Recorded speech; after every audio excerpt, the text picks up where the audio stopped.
시청자 여러분 안녕하십니까? 지역의 이슈를 집중 분석하는 헬로 이슈 토크 시작합니다. 내년 정부 예산안에 경남 관련 사업이 올해보다 12% 늘어난 6조 5,600억 원이 반영돼 사상 처음으로 국비 6조 원 시대를 열었습니다. 여러 의미가 부여되는 가운데 도민들의 관심은 이 예산이 어디에 쓰이냐 할 텐데요. 관련 내용들 오늘 자세히 알아보겠습니다. 함께할 두 분입니다. 단디 경남도 정책연구소 유진상 소장, 경남도의회 전 의장이셨죠. 김지수 경남도의원 함께하겠습니다. 반갑습니다. 반갑습니다. 네, 반갑습니다. 네, 국회가 지난 12월 2일이었습니다. 총 57조 원대로 역대 최대 규모인 새 예산안을 통과시켰는데 일단 경남도 이번 예산이 최대 규모를 경신했다는 소식이 들렸거든요. 얼마나 받았는지 유 소장께서 다시 한번 자세히 짚어주시죠. 2020년 대비 약 11.5%가 증가가 됐어요. 돈으로 환산하면 6,749억 원이 증가한 건데 총 다 해서 6조 5,637억 원. 그래서 사상 첫 국고예산 6조 원 시대를 열게 됐고요. 참고로 20년 국고예산 확보액이 5조 8,888억 원, 8이 네 개나 들어가네요. 경남도는 이제 21년 국비 확보를 위해서 연초부터 신사업 발굴단을 만들어서 힘써왔고 4월부터 본격적으로 부처와 기재부를 상대로 이제 국비 활동을 해왔는데 10월 국회 시기에는 서울에 국회 상황실을 꾸려서 아예 상주하다시피 하고 마지막까지 긴장을 늦추지 않고 활동에 임했다고 합니다. 그래서 이제 이러한 결실이 결국 된 것 같은데 도는 이제 지난 12일날 기획재정부가 주관하고 17개 시도가 참여하는 지방재정협의회라는 협의회가 있는데 거기서 이제 영상회의에 참가해서 시도별로 5개 핵심 사업을 이제 제안을 했고 또 이제 그걸 건의하기도 했는데 그리고 이제 막판에 국회 심의 단계에서도 전혀 예상하지 못했던 뒷심을 발휘해서 사실 큰 기대를 하지 않고 있던 도민들을 좀 깜짝 놀라게 한 셈이죠. 네, 많은 분들이 참 놀라셨을 것 같아요. 경남도의회에서도 이 소식 듣고 참 감회가 새로우셨을 것 같은데. 굉장히 반가운 뉴스고요. 아마 6조 거의 이제 약 6조 6천억인데요. 좀 시청자 여러분은 감이 안 오실 것 같아요. 제가 2014년부터 의회에 들어와 있었는데요. 한 2017, 18년도에 경상남도 전체 예산이 약 한 7조쯤 됐었습니다. 그에 비하면 지금은 국비만 6조 한 6천억이고요. 내년도 경상남도 전체 예산은 약 한 11조. 그래서 굉장히 재정적으로 보면은 그 어느 때보다도 굉장히 많은 예산을 확보했다 이렇게 다시 한번 말씀드릴 수 있을 것 같고요.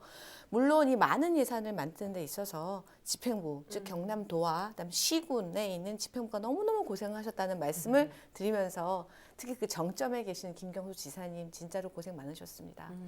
그러나 이제 그 추진하는 단계에 있어서는 집행부가 노력을 하지만 실제로 어떤 사업을 우리가 그 필요성을 이야기하고 그 필요성에 있는 사업들을 검증하고 그리고 다시 이것을 사업으로 만드는 이 과정에 있어서는 굉장히 지역의 민심과 그리고 여론이 굉장히 중요하거든요. 그래서 경남도 의회를 비롯한 18개 시군의 지방의회가 이 지역의 민심을 바로 집행부에 그러니까 사업으로 반영할 수 있도록 하는 그런 가교 역할을 충분히 했다라는 말씀을 드리고요. 아울러서 지역 언론들도 이것을 굉장히 많이 대외적으로 지속적으로 알리는 역할을 하면서 우리 헬로비전처럼요. 그래 하신 덕분에 이것이 이런 성과를 얻었다는 생각이 들어서 국비 6조 6천 원 시대 그리고 경상남도 예산 11조 시대를 열었는데요. 이것은 모두 지역민 모두 함께한 노력의 결과물이 아닌가 싶습니다. 아이고. 네, 참 경남 도민분들 포함해서 많은 분들께서 애써주신 덕분에 이런 결과가 나온 것 같은데 특히 작년부터 올해까지 도정이 참 다사다난하지 않았습니까? 네. 그 가운데 얻어낸 성과라서 더 돋보이는 것 같기도 하고요. 네. 어떻게 보십니까? 사실 그 국비를 유치한다는 게 결국은 기계적인 일 같지만 사람이 하는 일이거든요. 수차례 찾아가서 관련 공무원들, 국장들, 과장들 만나고 해야 되는데 그분들이 쉽게 만나주지가 않아요. 이제 지자체가 16개나 되기 때문에.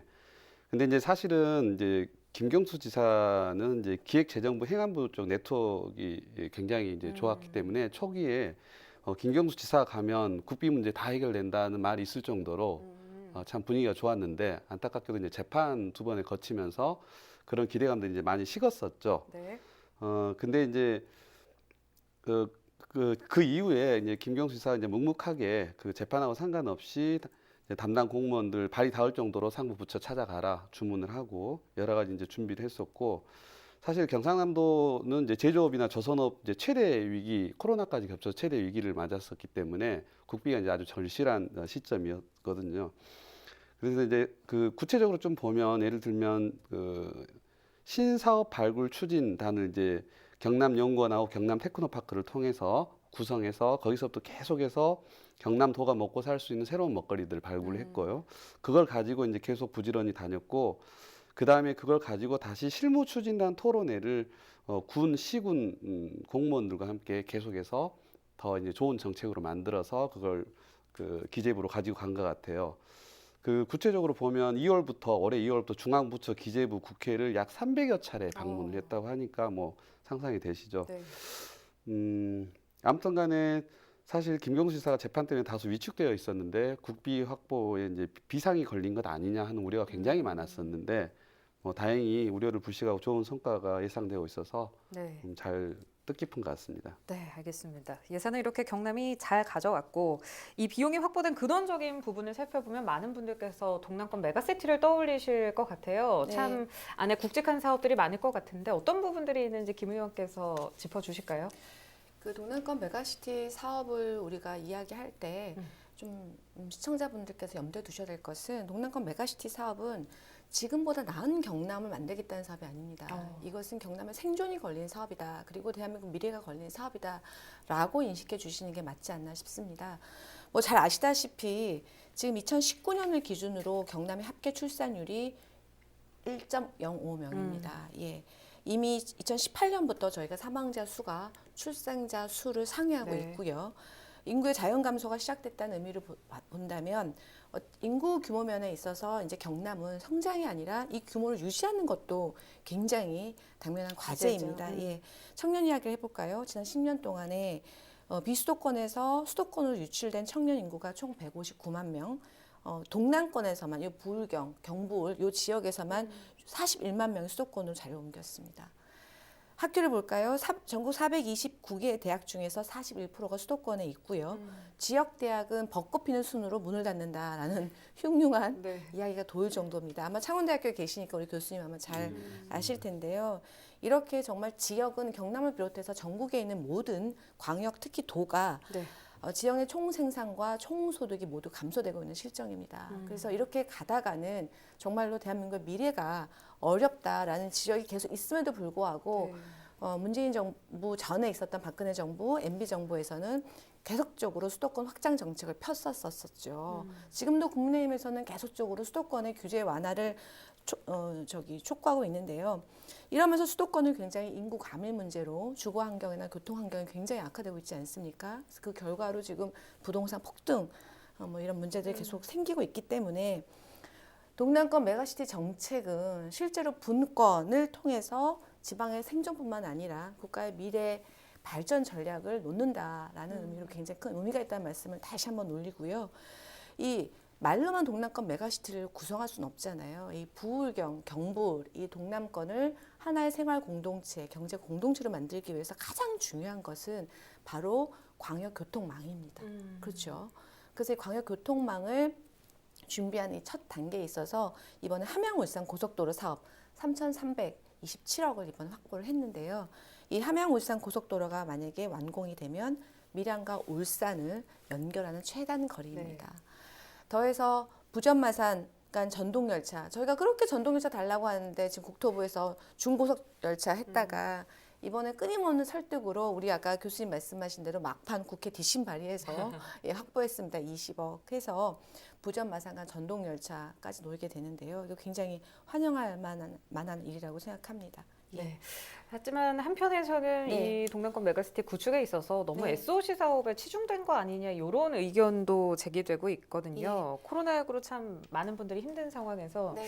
이런 힘드신 분들을 지원하는데 좀 빨리 대처해야 되는 거 아니냐라고 하시는 분들도 있는데 어떻게 그러니까 투트랙으로 생각하세요? 보시면 될 것 같은데요. 아까도 말씀드렸듯이 동남권 메가시티 건설의 1단계가 바로 광역교통망입니다. 그렇기 때문에 지금 1단계 사업 중에 있기 때문에 저희가 특히 SOC에 많은 예산을 확보한 것으로 그렇게 생각을 하실 수가 있는데요. 이 안에는 지금 저희가 가야 문화권을 같이 하는 문제라든지 뭐 여러 가지가 함께 담겨 있고 이것이 단계적으로 진행되고 있다는 말씀도 드립니다. 지금 코로나 위기와 관련해서 굉장히 어렵죠. 사실 뭐 제가 시중에 나가면 거의 얼굴은 못 들겠어요. 너무 어렵다는 얘기를 많이 하셔서 정말로 저도 가슴이 아픈데 1991년에 지방자치가 부활한 30년 동안 추경 예산이 4번 편성된 첫 해가 바로 올해입니다. 그리고 경상남도 4번의 추경 예산은 대부분 코로나19로 어려운 취약계층에 집중돼서 편성됐다는 말씀 다시 한번 올리고요. 특히나 아동 양육 비용, 그다음 소상공인 보호기금, 그리고 중소기업 경영자금 지원에 굉장히 많은 돈이 편성이 됐었고요. 네. 이 기조는 내년에도 유지해 갈 계획에 있습니다. 또한 이제 보다 내년에 과학적으로 이 직접적으로 피해를 보는 도민들 구제하는 방법의 일환으로 뉴딜 추진단을 저희가 설치할 예정에 있거든요. 네. 그래서 뉴딜 추진단에서는 소상공인이나 자영업자의 지원책뿐만 아니라 실질적으로 도움이 될 수 있는 장기적 계획까지 좀 발굴할 그런 역할을 할 것으로 생각이 된다는 말씀 나올려 올립니다. 네, 알겠습니다. 동남권 메가시티와 또 코로나19 지원 관련해서는 함께 진행이 되고 있다는 점 시청자분들께서 네, 유념해 주셨으면 좋겠고 이번 예산으로 도민들에게 실질적으로 도움이 될 수 있는 편익 사업들이나 이런 것들도 기대해 볼 만할 것 같거든요. 어떻게 보십니까? 네, 아까 김지수 의원께서 어느 정도 설명을 했었는데 사실 SOC 사업이 되게 많이 편성된 것처럼 보이는데 그게 이제 부울경 광역 메가시티를 만들기 위해서는 교통이 가장 먼저이기 때문에 네. 가장 큰 돈이 들어가는 아까 함양, 울산 이런 것들이 기사에 항상 전면에 배치가 네, 되기 그렇죠. 때문에 그 도로 편성한 것들이 거의 1조 가까이 되는데 사실 내용을 꼼꼼히 따져보면 과거와는 달리 어느 한 분야에 치중되지 않고 교육, 산업, 농, 해양, 문화, SOC 등 이제 되게 다양하게 고르게 분포된 걸 알 수가 있는데요. 예를 들면 산업 경제 분야 보면 4차 특구 이제 5G라고 하는데 거기 공장 짓는데 60억, ICT 융합하는데 뭐 한 40억 정도. 그다음에 경남 사회적 경제 혁신타운 구축하는데도 20억. 이렇게 다양한 그 기초 산업을 재활시킬 수 있는 시스템에 많은 돈들이 들어가 있고 네. 농해양 환경 분야에는 보면 밀양 생태 관광 약 40억. 그다음에 이제 스마트 어류 가공 단지 10억. 하동 세계 차 엑스포에 12억. 화포천 습지 복원 사업에 또 이제 많은 돈이 들어가고 있습니다. 그리고 교육 문화 관광 안전 분야에도 보면 문화 다양성 축제라든지 이제 여기서 가장 큰 포션을 차지하고 있는 게 부울경 지자체 대학 지역 혁신 플랫폼 구축이라는 게 있습니다. 이 인재들을 구축해서 서울로 보내지 않고 우리 자체적으로 소화할 수 있는 인재를 배양을 하겠다는 거죠. 그리고 이제 가야문화권 조성 또 30억 이런 것들이 있는데 사실 그 동남권이 이렇게 수도권의 버금가게 대응할 수 있는 메가시티가 되려면 결국은 첫 번째가 광역 교통 교중망 교통망이 핵심이 되기 때문에 그건 이제 당연히 밑에 SOC로 들어가야 되는 거고 네. 여기 재밌는 게 가야문화권 조성 사업에 이제 꽤 많은 돈들이 들어가고 있는데 이게 되게 의미가 커요. 영호남을 이렇게 하나로 연결할 수 있는 매개가 되기도 하고 경남에서도 낙후된 지역이 가야문화권이 되게 많거든요. 그러면 지속 가능한 친환경 관광 명소라든지 이런 쪽으로 낙후된 지역을 소멸되지 않도록 해줄 수 있는 거기 때문에 가야 문화를 매개체로 뭔가를 지역을 활성화시킨다는 건 굉장히 큰 의미를 가지고 있는 것 같습니다. 그리고 이 예산 중에 이제 경남 전체를 1시간 교통권으로 연결하려고 하는 큰 목표가 있는데 그것들이 이제 SOC 도로 가는 것만 있는 게 아니라 시군 간의 환승 할인 시스템 구축하고 이제 그런 계획들이 있고요. 그다음 이제 소상공인 지원책이나 도민 체감형 불편 해소형 생활 정책들도 아주 많이 포함이 돼 있습니다. 알겠습니다. 교통, 문화, 교육 다방면에서 예산이 적재적소에 좀 활용이 됐으면 네 하는 바람이 있고요.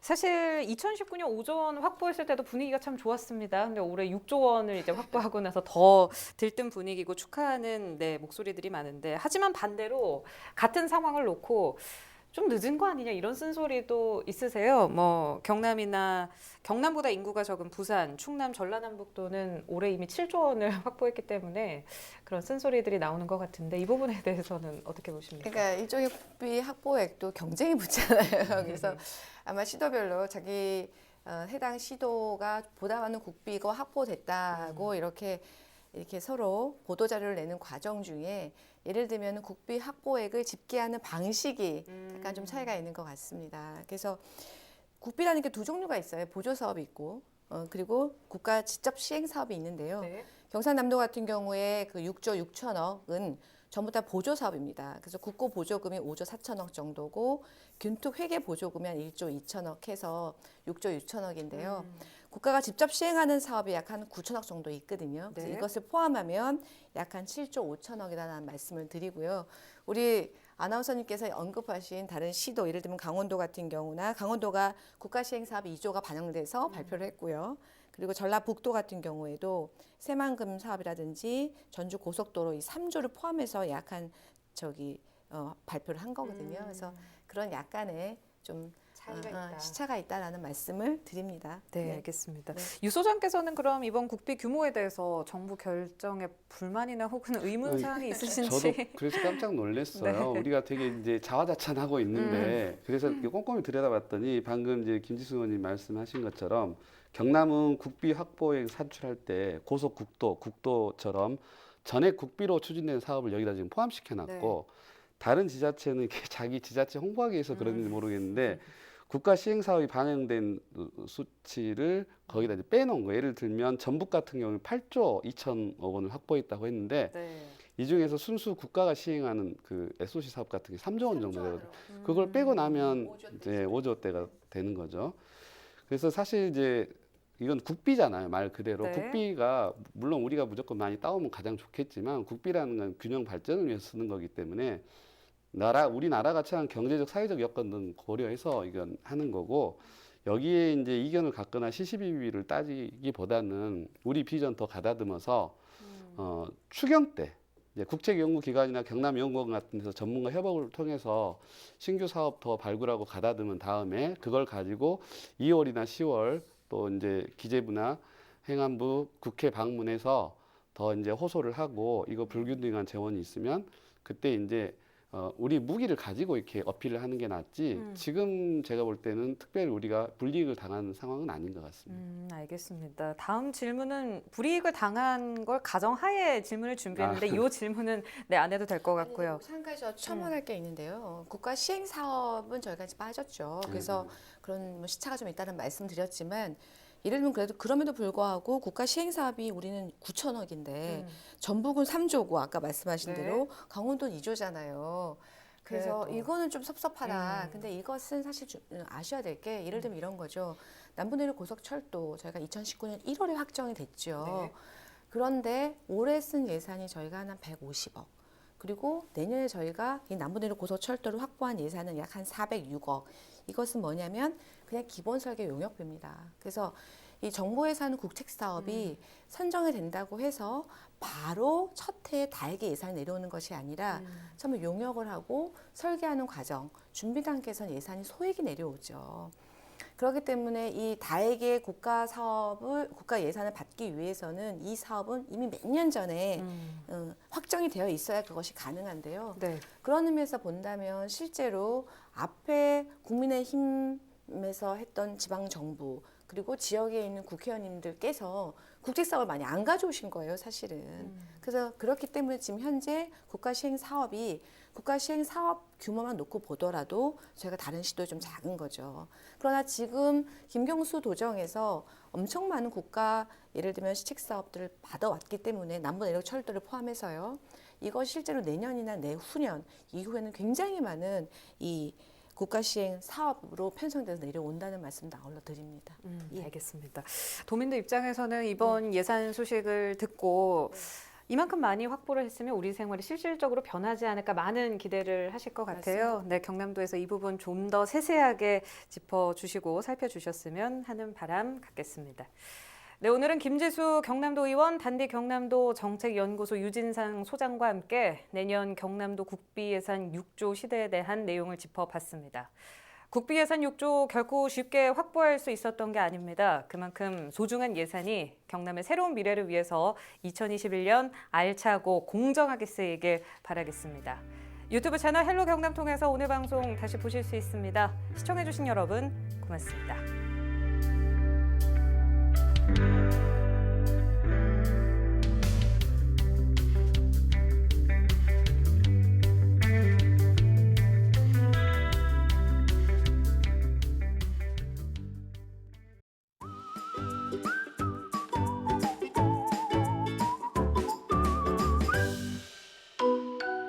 LG 헬로비전